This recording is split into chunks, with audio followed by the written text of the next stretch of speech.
Viv, Beth, thank you very much for joining us here at the Arsenal training ground. I mean, you've done a lot of filming over the last 12 months or so, a lot of recovering, a lot of rehabilitation. Let's just talk us through the documentary and the reasons behind why, Beth, that you wanted to do something like that. Yeah, I think we felt important to kind of share our journey, make everyone a little bit more aware of what that journey looks like. If we could kind of figure out a little bit to why it's happening, or factors that go towards it happening, or is there anything that we can do within the game to prevent it, or at least minimise the risk of ACL injuries. Obviously, there's been quite a pandemic at the moment of this specific injury, so I think we owed it, and I think Viv said it earlier today, that we owed it to the next generation to try and figure out a better solution, a better plan that can minimise the risk of this nasty and not the nicest injury. I think the one thing that blew my mind, Viv, was in the documentary you were talking about how when boys join academies 8 years old, the strength and conditioning, that side of football is there and available to them. As far as the girls are concerned in academies, that doesn't come to around about 18. That's 9 years difference. I mean, obviously, yeah, we discussed that. Like, it could be one of the reasons that plays into a lot of women doing their ACL. But I also think if you look at our generation, like I started playing professional when I was 15, in 2010 at that moment, played national team from 2013. So although I was still really, really young, I already played at a professional level. I think, as Beth just said, like one of the reasons that we wanted to do this documentary is to make sure that the next generation isn't going to be scared of doing their ACL, is going to get the help they need.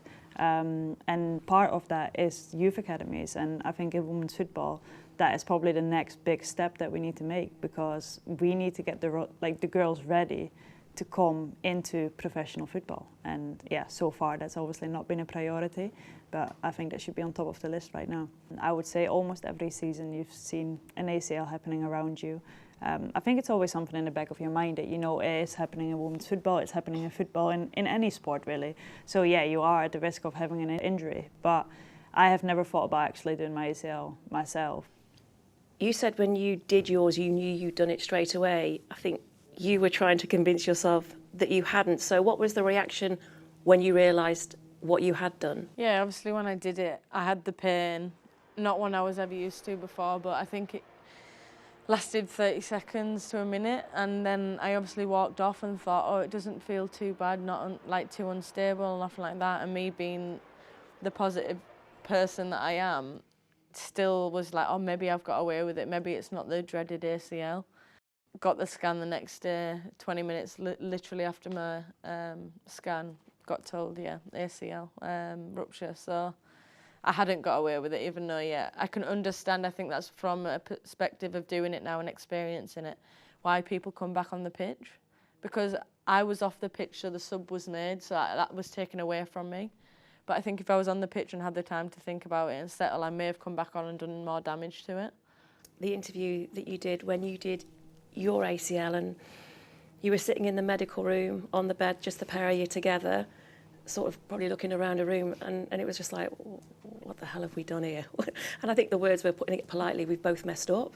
Was that just the immediate emotion of it all when you did yours? Yeah, I think it was a bit of disbelief, to be honest. Like, obviously, I'd been taking care of Beth for about 2 weeks after surgery. And yeah, just heading into the game, you were like, it's almost winter break, gonna drive Beth home for Christmas. Just need to get through tonight, really. That obviously didn't end up that well. But I think coming back in a changing room, like we were sitting there, obviously waiting for the game to be finished. And then, yeah, we were just sitting there, all the girls came in and they just kept walking past us crying, and it was very emotional. I think no one could have really written what happened to us. But yeah.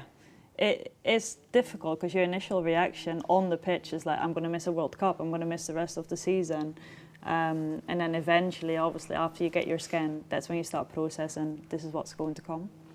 And you, Beth, had so much going in your life at that time away from football as well. How much of a distraction, maybe what happened to you for that moment just took it away, considering what your mother was going through at that time as well? Yeah, that's always been my perspective, and I think no, it wasn't nice to do my ACL. Yes, I had the job that I love taken away from me for an extended time, but my perspective straight away, I always believe things happen for a reason, and maybe this was meant to happen. It didn't need to be a 9-month injury, of course, but it gave me some special time with my mum, and perspective is I have come back from this injury. What my mum had, she couldn't come back from, so perspective-wise, I think what we've had is nothing in comparison to what some people are going through. And I think that's a story that comes through in what happened to the two of you, because, well, obviously you were dealing with it as well, being Beth's girlfriend.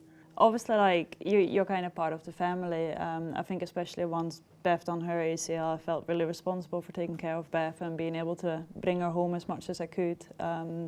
After you had done yours, we drove her home straight away that weekend to spend a bit of time with her mum.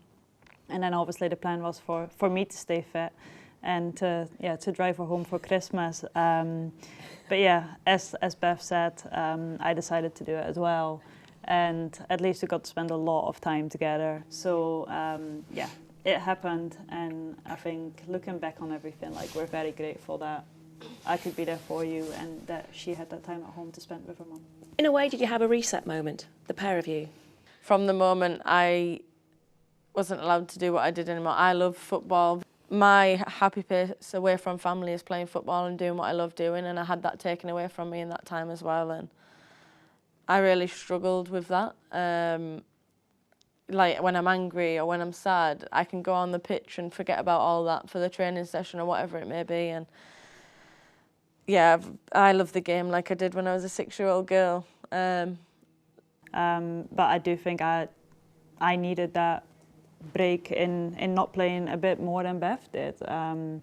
Obviously, she had the best summer of her life in 2022. I picked up COVID straight after the first game at the Euro. So I think the lead up to me getting injured and missing that bit of football, like, hasn't been as straightforward as Beth had been. And obviously, again, like, I'm a month behind now when it comes to getting back to fitness, and you do start appreciating different things. And I think in the end, like, it's just been a learning process for the both of us, really. I mean, obviously, like, we've both had complete different injuries and surgeries to one another, and I think the thing that obviously, which I really struggled with, is I had my surgery the 6th of January, and then that same night on the 7th, like, Beth's mum passed away. So instead of me actually being able to focus on me recovering, it wasn't about me or my body at all. Like, it was more about being there for Beth, and obviously going up to Whitby as quickly as I could again after. So I think that first instance, the first 6 to 8 weeks of recovery for me were very much different to Beth's. And yeah, as she said, like, I had to have a second surgery in August, and yeah, it was just very different. But I think not just us two, but I think with all the ACL girls, like, we've done so well to keep each other positive and to help each other out. And that sometimes means that we're given tips. Other times it just means that we could cry all together, or we could celebrate things together. And I think that's been really special throughout our rehab process, really. I think for us, the most beautiful thing about it was that anytime we needed anything, everyone would be ready to help us out. And I think in the end it gave everyone a bit of extra motivation, like, okay, we've got girls sitting in the stands that really want to be on the pitch with us, but they can't, so let's go for them. And yeah, it's definitely brought the team closer together. I'm not saying that we need to go through this again, because we don't. No.